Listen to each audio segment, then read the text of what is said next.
समस्त सुधी श्रोताओं को सादर नमस्कार। रामायण और महाभारत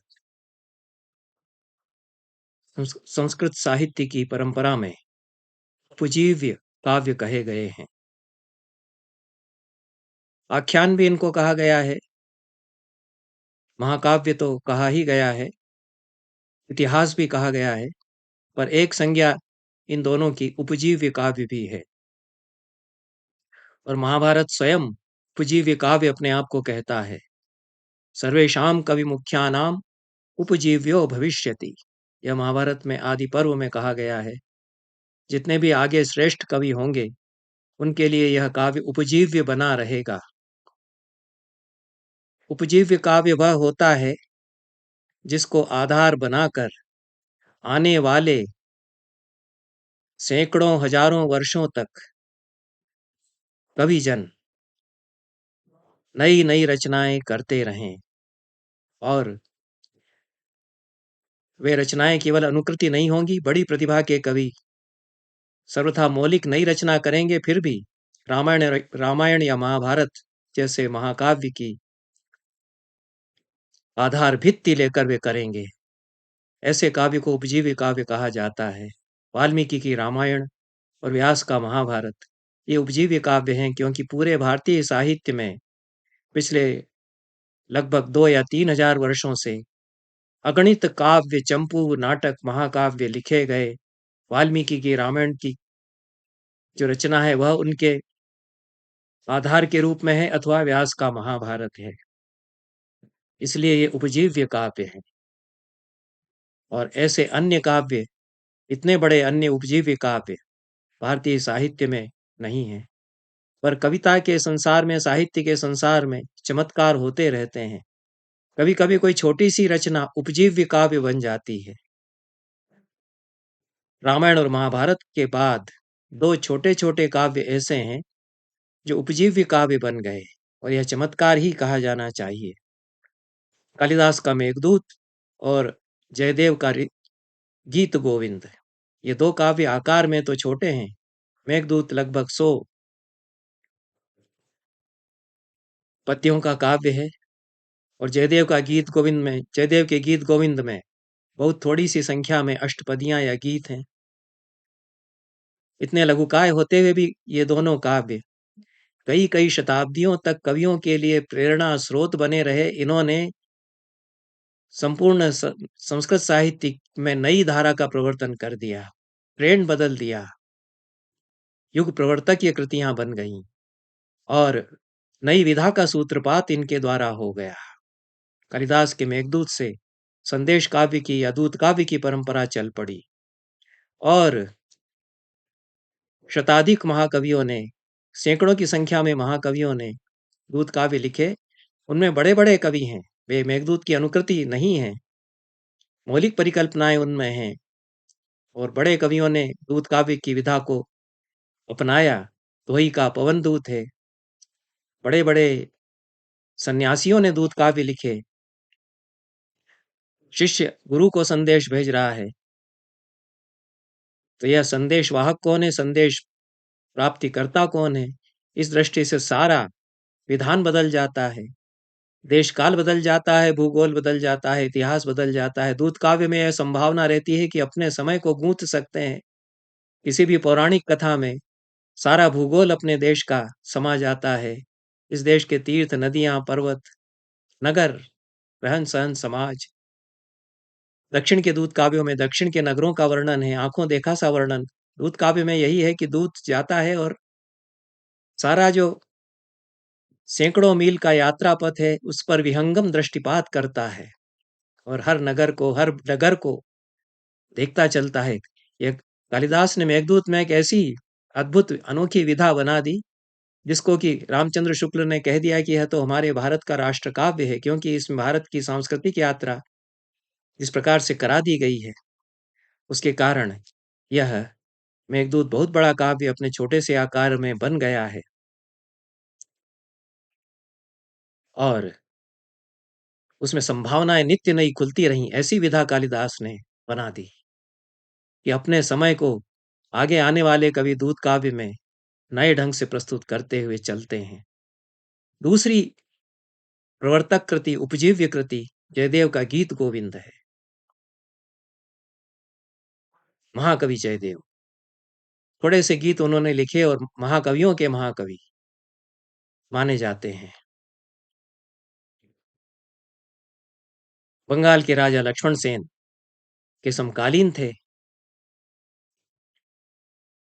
1180 ईस्वी से 1206 ईस्वी तक राजा लक्ष्मण सेन ने शासन किया। राजा लक्ष्मण सेन बड़े कला प्रेमी, विद्वत प्रेमी थे। उनकी राजसभा में उमापति धर, जो उनके मंत्री भी थे, वे अच्छे कवि थे। धोई उनकी राजसभा में, जिन्होंने पवनदूत लिखा है, वह भी मेघदूत पर आधारित काव्य है, लेकिन सुंदर काव्य है। तो जयदेव ने स्वयं अपने समकाल के कवियों का परिचय भी दिया है, उमापति धर, धोई इत्यादि का। उनके समय, राजा लक्ष्मण सेन के समय में गीत गोविंदकार जयदेव हुए। उन्होंने गीत गोविंद 12 सर्गों में लिखा। प्रत्येक सर्ग में एकाधिक गीतियां हैं, किसी में 2, 4, 5 गीतियां हैं। उनको अष्टपदी या प्रबंध भी कहा गया है। यह प्रबंध संगीत शास्त्र की परंपरा में एक पारिभाषिक शब्द है। प्रबंध जो है, उस गीत को कहते हैं जो राग से गाया जाता है। प्रबंधों के राग निर्दिष्ट होते हैं, प्रत्येक प्रबंध का राग निर्दिष्ट होता है, और प्रबंधों में ध्रुवक का और अंतरे का प्रयोग होता है। ध्रुवक को स्थाई कहते हैं आज की भाषा में। गीत में जो स्थाई है, मुखबंध है, वह ध्रुवक कहा गया है। कुल 24 ही प्रबंध हैं जयदेव के गीत गोविंद में। 24 गीतों के द्वारा अजर अमर ख्याति जयदेव ने प्राप्त कर ली। बीच बीच में कुछ श्लोक हैं शार्दूल विक्रीडित छंद में, या वसंत तिलका में। बहुत थोड़ी सी संख्या में श्लोक और कुल 24 गीत या 24 प्रबंध उनके द्वारा गीत गोविंद पूरे एक महाकाव्य के समान माना गया। और श्री कृष्ण के की भक्ति और राधा कृष्ण के श्रृंगार, भक्तिभाव के साथ श्रृंगार की अभिव्यक्ति जो अनूठे रूप में जयदेव ने की है। संस्कृत के छंद शास्त्र का पूरा विधान नया हो जाता है गीत गोविंद के अवतरण के साथ। यद्यपि यह विधा क्षेमेंद्र में आ गई है, दशावतार चरित में भी उन्होंने गीत लिख दी, जोड़ा है, प्रबंध या गीत एक जोड़ा है, पर पूरा प्रबंधों का काव्य, गीतों का काव्य जयदेव का गीत गोविंद बना। और इसको राग काव्य कहा है शास्त्रीय भाषा में। अभिनवगुप्त ने उपरूपकों के 2 प्रकार बताए, जो गेय रूपक हो सकते हैं, जिनको गा करके प्रस्तुत किया जाएगा मंच पर, और नृत्य भी उन पर किया जा सकेगा। ऐसे रूपकों को, ऐसे नाट्य प्रकारों को, नृत्य नाट्यों को उपरूपक भी कहा गया है। और उनमें काव्य और राग काव्य 2 उपरूपक अभिनवगुप्त ने अभिनव भारती में 4थे अध्याय में नाट्यशास्त्र की टीका में बताए हैं। एक ही राग से गाया जाएगा तो काव्य होगा, और विविध रागों से गाया जाएगा तो राग काव्य हो जाएगा। काव्य जब कहते हैं तो सामान्य संज्ञा जो काव्य की कविता के अर्थ में है, महाकाव्य, खंडकाव्य आदि में जो काव्य जुड़ा है, उससे आशय नहीं है। यह रूपक प्रकार एक काव्य, उपरूपक प्रकार एक काव्य यहाँ पर है। तो यह विधा इसकी है, और इस विधा में अनूठी कृति जयदेव ने रच दी, जो कि उपजीव्य बन गई। और आने वाली सदियों में सैकड़ों कवियों ने गीत गोविंद के अनुकरण पर राग काव्य लिखे। सभी राग काव्य बड़े सुंदर हैं, क्योंकि जो भी राग काव्य लिखता है, संगीत का उसको पक्का ज्ञान होता है, और गाए जाने वाले गीत उसमें होते हैं जिन पर नृत्य भी किया जाता है। इसीलिए जयदेव के गीत गोविंद पर सारे भारत में अलग अलग शैलियों में संगीत के साथ नृत्य किया जाता है, नृत्यबद्ध और संगीतबद्ध करके इसको प्रस्तुत किया जाता है। यह बात दूसरी है कि कभी कभी केवल गान भी उसका होता है, तो वह श्रव्य काव्य भी हो जाता है। ये उपरूपकों की यह जो विधा है काव्य और राग काव्य की, उसको चाहें तो श्रव्य काव्य के रूप में प्रस्तुत करें, पर शास्त्रों में तो उसको उपरूपक ही कहा गया है, तो मंच पर नृत्य के साथ दिखाने के लिए वह है, केवल सुनने के लिए वह नहीं है, दृश्य काव्य वह है। तो यह जयदेव के गीत गोविंद से एक राग काव्य की लंबी परंपरा का सूत्रपात हुआ संस्कृत साहित्य में। और प्रभात शास्त्री ने गीत गोविंद के पहले कृष्ण लीला तरंगिणी इसी विधा में लिखी गई, और बिलु मंगल का कृष्ण करणामृत भी लिखा गया, पर यह राग काव्य नहीं है, क्योंकि कृष्ण करणामृत गीतों में निबद्ध नहीं है पूरा। राग काव्य का जो लक्षण है कि ध्रुवायुक्त गीतों में निबद्ध वह होगा और विविध रागों में गेय हुए गीत होंगे, यह उस पर लागू नहीं होता। इसलिए गीत गोविंद ही पहला राग काव्य है। उसकी परंपरा को आगे बढ़ाते हुए सैकड़ों राग काव्य बाद में लिखे गए, जिनमें कि उपास्य देव के प्रति आराधना और श्रृंगार भावना अथवा शांत रस गुरु शिष्य के प्रति अ, अ, भावना हो सकती है। अन्य रस भी बाद में आ गए, पर मुख्यतया उपास्य देव के प्रति आराध्य आराधक का भाव, भक्ति भाव, भक्ति ही महारस है, और चैतन्य परंपरा का प्रभाव पूरी इस परंपरा पर संक्रांत होता है, और उसमें राधा कृष्ण का श्रृंगार भी आता रहे। तो लालित्य माधुर्य माधुर्य भक्ति का काव्य यह हुआ करता है। यह पूरी परंपरा गीत गोविंद के द्वारा प्रवर्तित हुई। 15वीं शताब्दी में कल्याण कवि ने गीत गंगाधरम लिखा, उसमें शंकर और पार्वती का श्रृंगार और उनके प्रति भक्ति भावना है। श्याम कवि ने गीत पीत वसनम लिखा। 16वीं शताब्दी में राम भट्ट ने गीत गिरीशम लिखा। सोमनाथ मिश्र ने कृष्ण गीतम लिखा। 17वीं शताब्दी में जयदेव नाम के ही एक दूसरे कवि हुए, उन्होंने राम गीत गोविंदम लिखा। इसमें राम और सीता का श्रृंगार और भक्ति भावना राम के प्रति।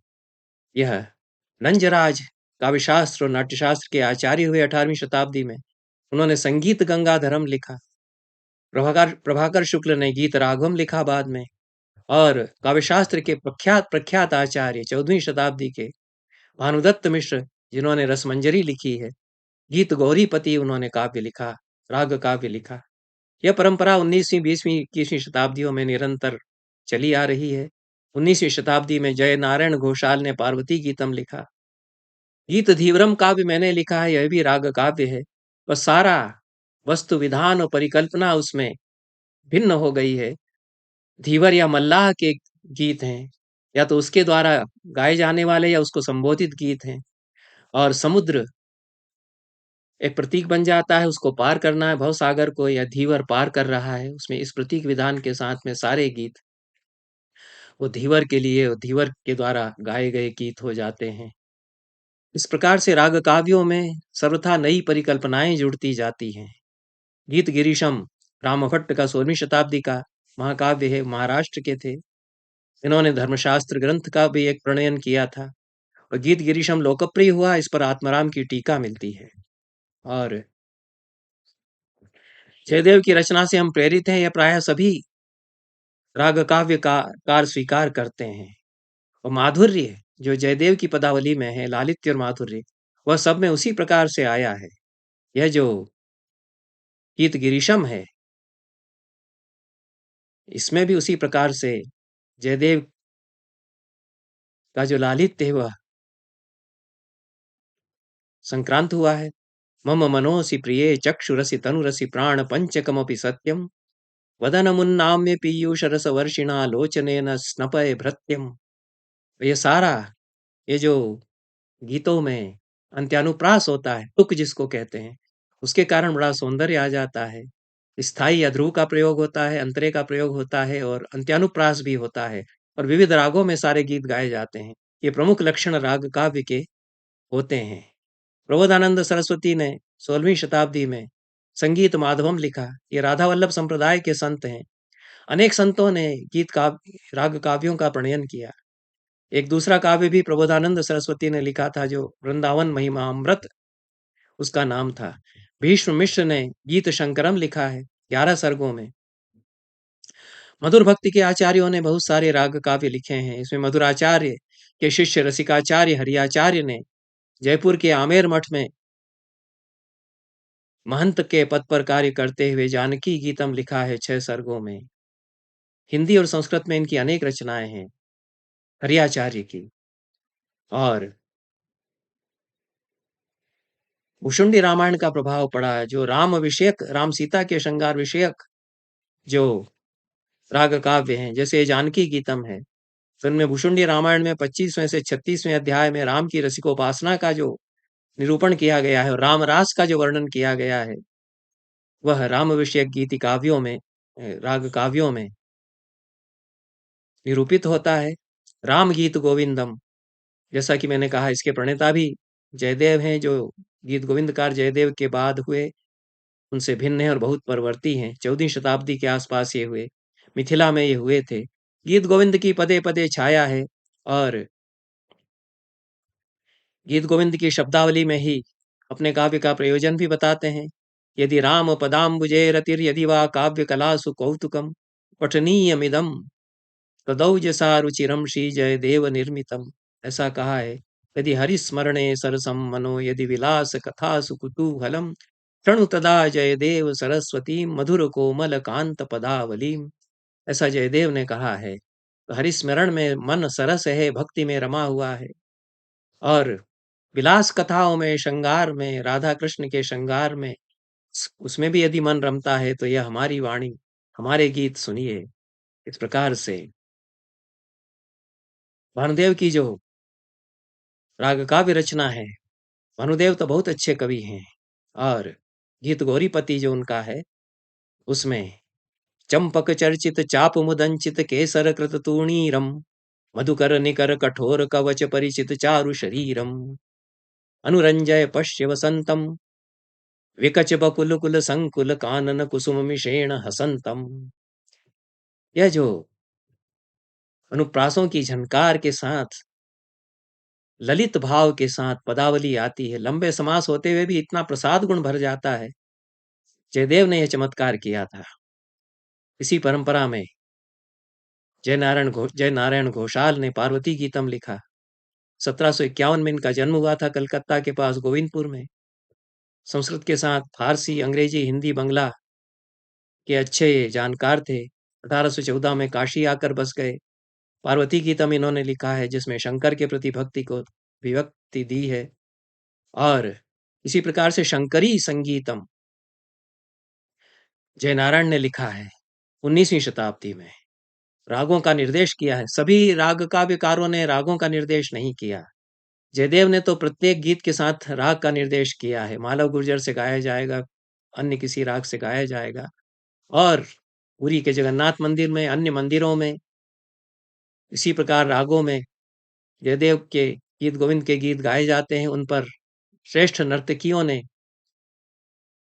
नृत्य प्रस्तुत किए हैं, उनके चरण थिरके हैं गीत गोविंद के गीतों पर। पुरी के मंदिर में तो यह नियम बना दिया गया था कि अन्य किसी काव्य पर नृत्य नहीं होगा, केवल जयदेव के गीत गोविंद पर ही नृत्य इस मंदिर में होंगे। और नित्य संध्या को जयदेव के गीत गोविंद का गान और उस पर आधारित देवदासियों द्वारा नृत्य, यह वहाँ परंपरा चली आ रही है, जो अभी तक बनी हुई है। पर शंकरी संगीतम में जय नारायण ने प्रत्येक गीत के साथ राग का निर्देश किया है। भैरव, ललित, विहास, वसंत, यमन आदि 25 रागों का निर्देश किया है और ताल का भी निर्देश किया है। सारे ही राग काव्य के प्रणेताओं को संगीत में विशेषज्ञ होना ही चाहिए, और तभी वो गीत उस प्रकार से लिखेंगे। कविता और संगीत का जो मणिकांचन योग होता है, वह राग काव्य की विशेषता है। और कविता भी कमजोर नहीं है, संगीत भी कमजोर नहीं है। यह अनूठा संयोग हुआ करता है। तो जो बड़े संगीतकार जिस प्रकार से मुखड़े बंदिशें गाते हैं, उनमें कोई कविता कितनी है इसकी चिंता नहीं होती है। बाजूबंद खुलता रहता तो खुलता ही रहता है उनका 1 घंटे तक। पर ये अद्भुत कविताओं के नमूने भी उसी प्रकार से हैं। कविता बहुत अच्छी है, रस प्रवाह इनमें है। आप चाहें तो बिना गाए पढ़ते जाइए, पाठ कीजिए, जैसा कि मैं करता हूँ। काव्य तो है ही। ऐसा काव्य और संगीत का अनूठा संगम इस परंपरा में हुआ। यह संस्कृत की परंपरा में संभव हो सकता था, जहाँ राग काव्य की 1000 साल की कम से कम परंपरा है। चंडिका चरित चंद्रिका लिखी है कृष्णदत्त मैथिल ने, जो अच्छे कवि हैं।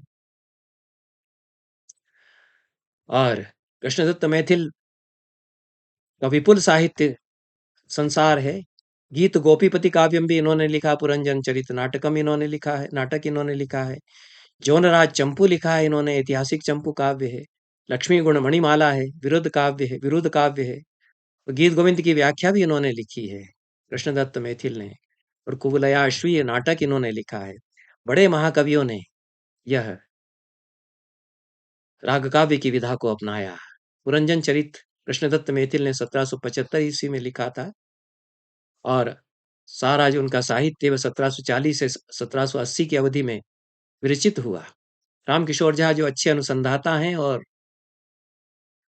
अलंकार चंद्रिका ग्रंथ के संपादन के संदर्भ में मैंने उनकी चर्चा अपने पिछले एक वक्तव्य में की है।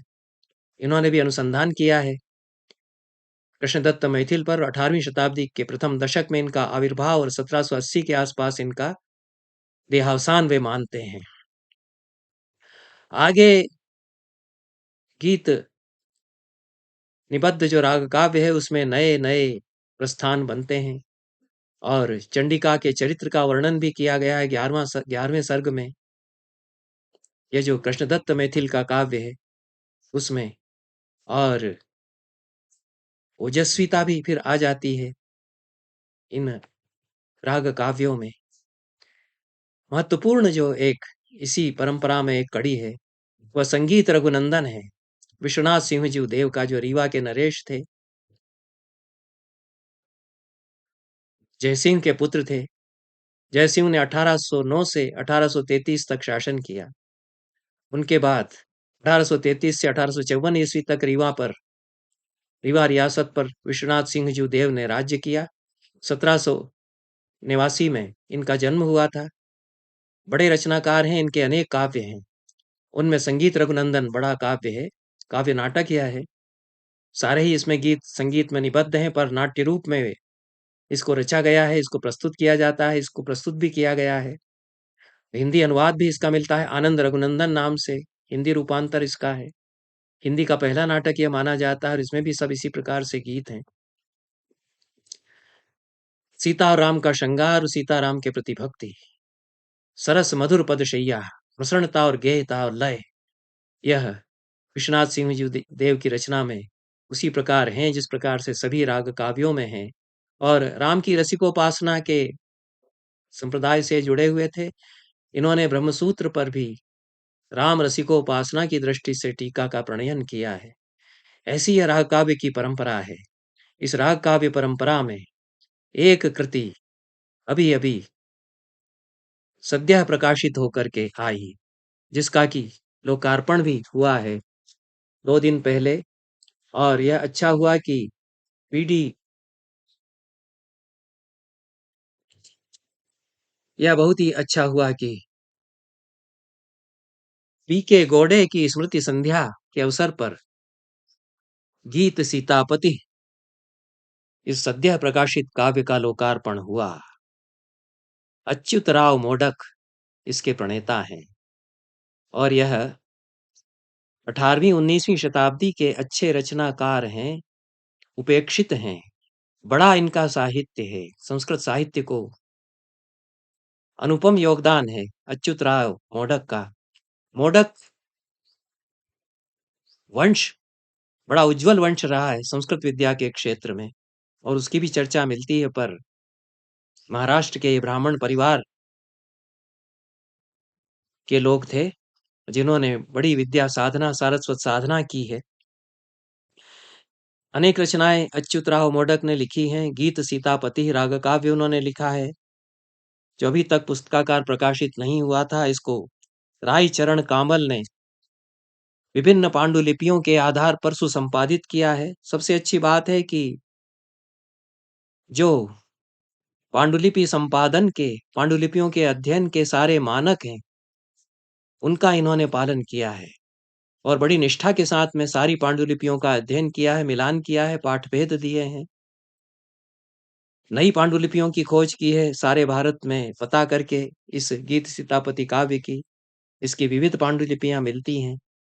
उन सब का परिचय इन्होंने दिया है। अच्युतराव मोडक का भी विस्तार से परिचय इन्होंने दिया है।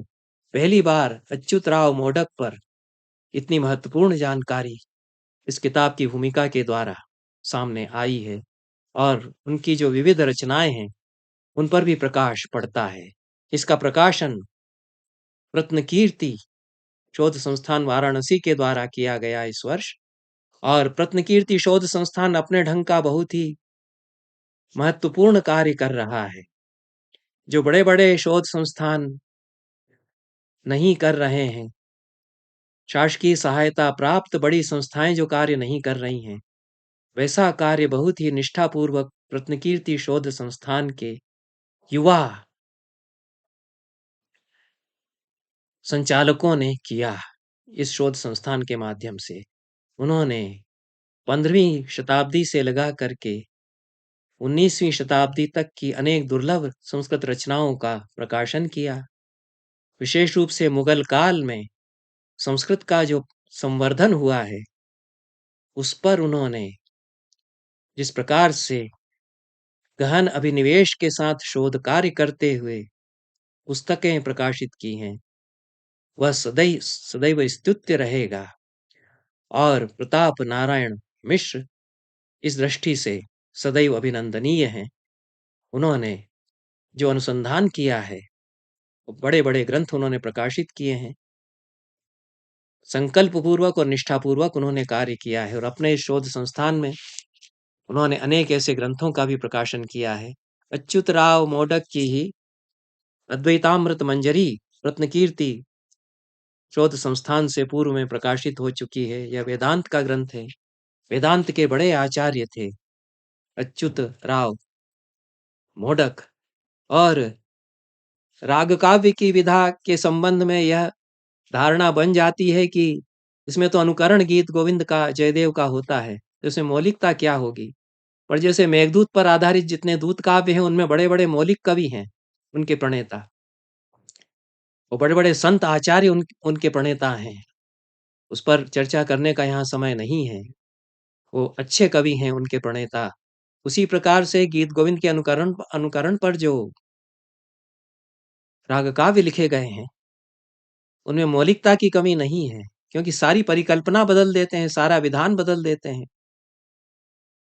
और मेघदूत में तो यहाँ तक हुआ कि हास्य व्यंग्य के काव्य खूब लिख दिए गए, उसमें तो सारा भावबोध बदल जाता है मेघदूत का।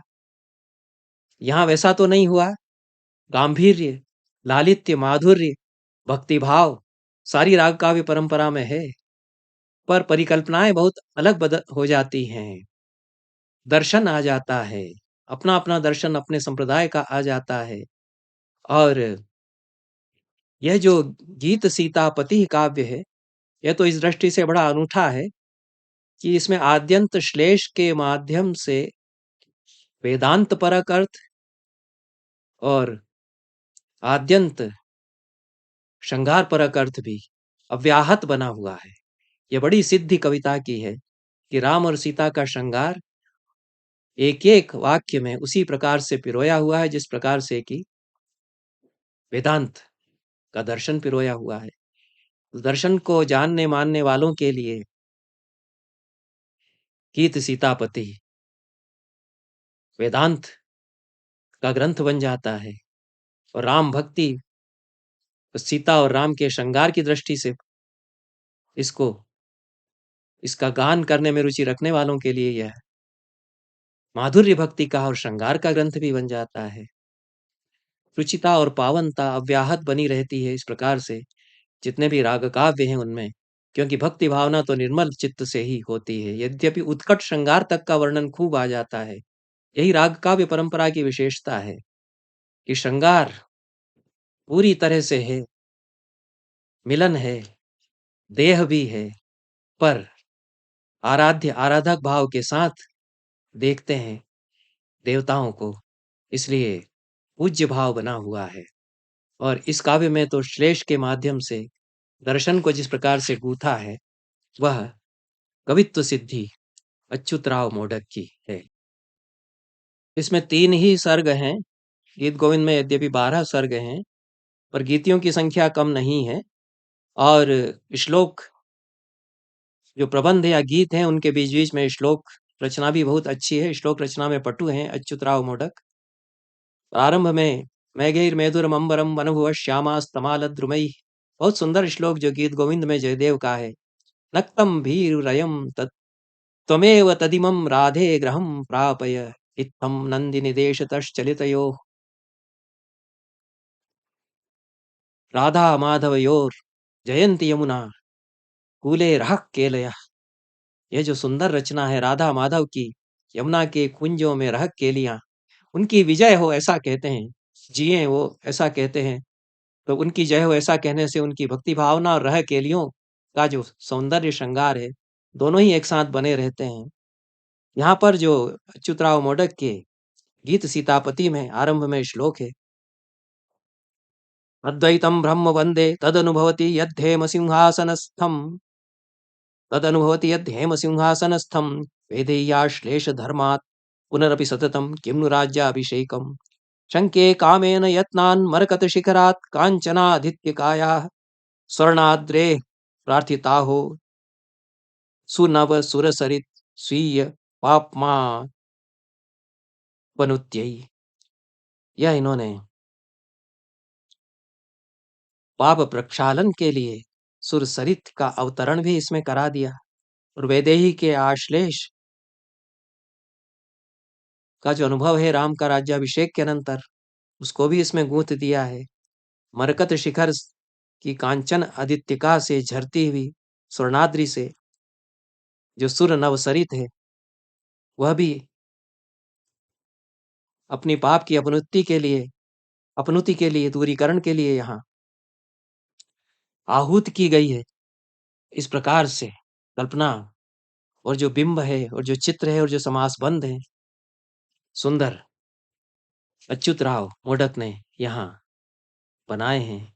और पुष्पिका जो इस ग्रंथ की है उसमें परिचय भी कुछ अच्युतराव मोडक ने अपना दिया है। इति श्रीमद पदवाक्य प्रमाण श्रीरार्णव विहरण श्रीमदद्वैत विद्येन्दिरारमण षष्ठ्युपनामक श्रीमन्नारायण शास्त्री शिष्येणाच्युत शर्मणा मोडकोप नाम्ना विरचिते स्वकृत गीत सीतापतौ तृतीय सर्गोयम संपूर्णतामलभत। यह इसकी पुष्पिका में लिखा हुआ है। इससे पता चलता है कि ये नारायण शास्त्री के शिष्य थे और नारायण शास्त्री पदवाक्य प्रमाण पारावारीण थे। पद कहते हैं व्याकरण, वाक्य कहते हैं मीमांसा, प्रमाण कहते हैं न्याय। व्याकरण न्याय मीमांसा तीनों शास्त्रों के पारंगत अद्वैत विद्या के इंदिरा रमण ऐसे नारायण स्वामी के शिष्य अच्युतराव मोडक, उनका यह पुष्पिका के द्वारा परिचय यहाँ पर दिया गया है। और संपादक जो युवा विद्वान है राईचरण कामल, उन्होंने पाठ संपादन पद्धति पर विस्तार से प्रकाश डाला है। कितनी पांडुलिपियों का उन्होंने उपयोग किया है यह उन्होंने बताया है। और अच्युतराव मोडक के जो अन्य ग्रंथ हैं उनका उन्होंने अवलोकन किया है। बहुत अच्छी बात है। परिश्रम बहुत किया है इस ग्रंथ के संपादन के लिए। साहित्य सार अच्युतराव मोडक का सुविदित ग्रंथ है, काव्यशास्त्र की परंपरा में समादृत है। उस नाते अच्युतराव मोडक से मेरा परिचय रहा है। उनका साहित्य सार का भी अवलोकन मैंने किया है, किस प्रकार से 18वीं 19वीं शताब्दियों में काव्यशास्त्र के नए ग्रंथ लिखे जा रहे हैं और नई कोटियां उनमें परिकल्पित की जा रही हैं। तो अच्युतराव मोडक भी उसी परंपरा के एक शास्त्रकार भी हैं और उन्होंने अपने इस गीत सीतापति से भी उद्धरण दिया है अपने साहित्य सार ग्रंथ में। और उनके कवित्व का भी यह प्रमाण है, यह जो उद्धरण उन्होंने दिया है। किस प्रकार से शब्दों में श्लेष लाने की उनकी जो सूझबूझ है, प्रतिभा है, वह भी इस उद्धृत पद्य से, जो गीत सीतापति से स्वयं उन्होंने उद्धृत किया है।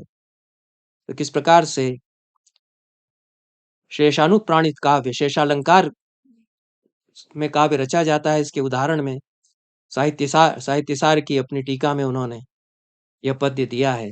इस काव्य पर भी उन्होंने अपनी टीका लिखी है, सोपज्ञ टीका उनकी है और साहित्यसार पर भी टीका है। बाणः श्लिष्यति सूपमां वितनुते श्रीकालिदासः स्वयं कारुण्यं भवभूतिरेव तनुते श्रीहर्ष उत्प्रेक्षते। श्रृंगारम जयदेव पूजित पदे श्री गोवर्धन सेवते वीर्यम चारु मुरारिरेव च जगन्नाथ प्रसाद परम। इससे कवि परंपरा की समझ भी प्रकट होती है।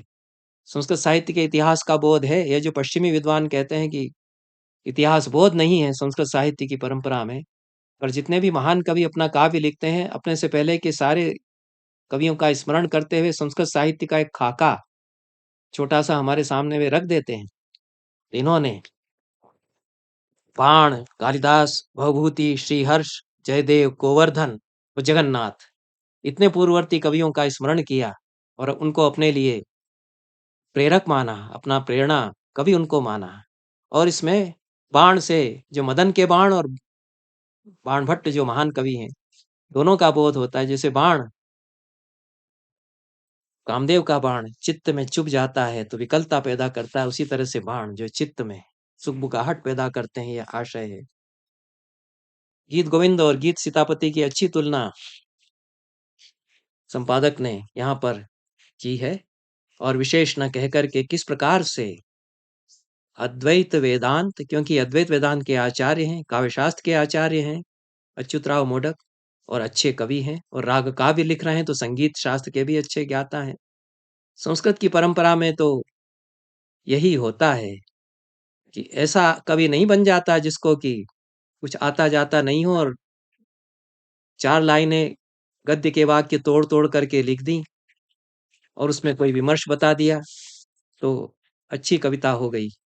यह यहाँ नहीं होता, बड़ी साधना भी करना पड़ती है, पांडित्य भी है, लेकिन कविता की कोमलता नहीं है यह भी नहीं कह सकते, सौंदर्य नहीं है, माधुर्य नहीं है यह भी नहीं कह सकते हैं। बड़े आचार्य, वेदांत के बड़े आचार्य और उतनी कविता में उतने ही कोमल भी। तो यह कहा गया तर्केषु कर्कश धियो वयमेव नान्ये काव्येषु कोमल धियो वयमेव नान्ये। हम ही हैं जो प्रखर तर्क में जितने कर्कश हो सकते थे हुए, और हम ही हैं जो कविता में जितने कोमल सुकोमल हो सकते थे हुए। अपने लिए गर्व से हमने ही यह भी कहा। तो यह अच्युतराव मोडक उसी परंपरा के कवि आते हैं और वे परंपरा का बोध उनका कितना अच्छा है यह भी हम देखते हैं। वो एक उदाहरण मैं पढ़ देता हूं कि किस प्रकार से राम सीता को मना रहे हैं। तो सीता के प्रति जो सारा कोमल भाव, मनाना, रिझाना वह भी है, और जैसे किसी को वेदांत का उपदेश दे रहे हो वह भी एक साथ उसमें है। आप उस दृष्टि से राम के कथन को पढ़िए या सीता के प्रति उनका श्रृंगार उस दृष्टि से पढ़िए।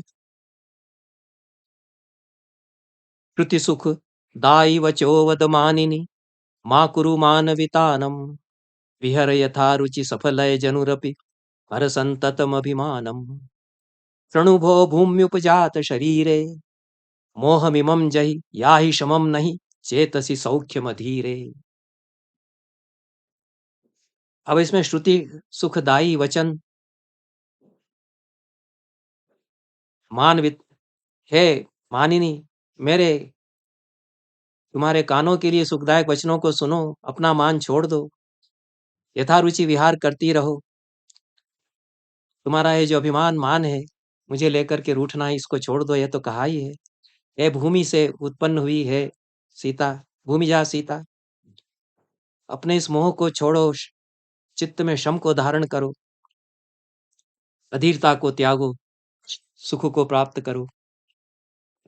ये सारे कथन वेदांत परक अर्थ में भी यदि लेंगे तो श्रुति सुखदायी का अर्थ श्रवण जो वेदांत में आवश्यक माना गया है, और मान का त्याग, मान के त्याग का, अभिमान के त्याग का, गर्व के त्याग का उपदेश माँ कुरु मानवितानम यह आ जाएगा। और संसार में यथा रुचि विहार करो, सन्यासी की तरह विहार करो, यह अर्थ हो जाएगा। मोह का त्याग करो, चित्त में शांति को धारण करो, सौख्य की धारा तुम्हारे भीतर प्रवाहित हो। ये सारे ही कथन शम परक और वेदांत परक अर्थ में भी लागू हो जाते हैं। प्रसाद गुण की क्षति नहीं होती है, क्लिष्टता दुरूहता नहीं आती है। यह कविता इस प्रकार से आती है और सारे ही कथनों में इसी प्रकार से है। गति तुच्छी कृत सुरगज गमनम स्वीय पदाच्युत कमला नमनम भूमि जय ब्रह्म तुम्हें तव रूपमये। सीता में ब्रह्म का रूप निहारते हैं और सुंदर कल्पनाएं तो उसी प्रकार से हैं। गति तुच्छी कृत सुर गज गमनम स्वीय पदाच्युत कमला नमनम। तुम्हारे चरणों की जो थिरकन है उससे लक्ष्मी नमन करती सी लगती है उसमें। और सुरगज ऐरावत की गति को तुच्छ बना देने वाली यह है। यह सब श्रृंगार भी है और उसमें ब्रह्म प्रकाश देखते हैं अंततः। तो यह जो श्रृंगार और वैराग्य की तरंगिणियां एक साथ बहने लगती हैं, यह भी संभव होता है इन शब्दों के साथ। ये जो राग काव्य की परंपरा है, ये केवल संस्कृत साहित्य में ही 1000 से अधिक वर्षों की राग काव्य की परंपरा है। अन्य किसी भाषा के साहित्य में राग काव्य परंपरा इस तरह से नहीं चली। आगे चलकर हिंदी में फिर पद लिखे गए, सूर के मीरा के पद, वह भी एक राग काव्य ही हैं।